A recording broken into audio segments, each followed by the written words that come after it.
নমস্কার বন্ধুরা, মা ও মেয়ের রান্নাবান্নায় আপনাদের জানাই সবাইকে স্বাগত। আজকের রেসিপি ফুলকপি ভাপা।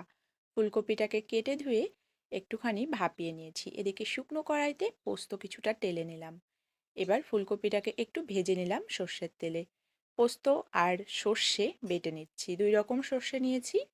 আর এদিকে কিন্তু আমি লঙ্কা বেটে নিইনি। ফুলকপিটা ভেজেও তুলে নিয়েছি। লবণ আর হলুদ এর সঙ্গে মাখিয়ে নেব।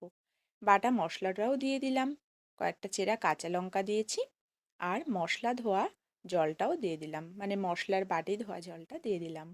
এবার কিন্তু সর্ষের তেল অ্যাড করব। কাঁচা সর্ষের তেল বেশ কিছুটা পরিমাণে ওপর থেকে দিয়ে দেব।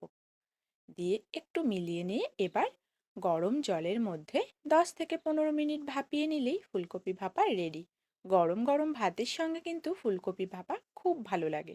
একবার বাড়িতে বানিয়ে আমাকে কমেন্টে জানাতে ভুলবেন না কেমন লাগলো আজকের রেসিপি। আজকের রেসিপি এই পর্যন্ত। দেখা হচ্ছে পরবর্তী রেসিপিতে। সবাই ভালো থাকবেন, সুস্থ থাকবেন। ধন্যবাদ।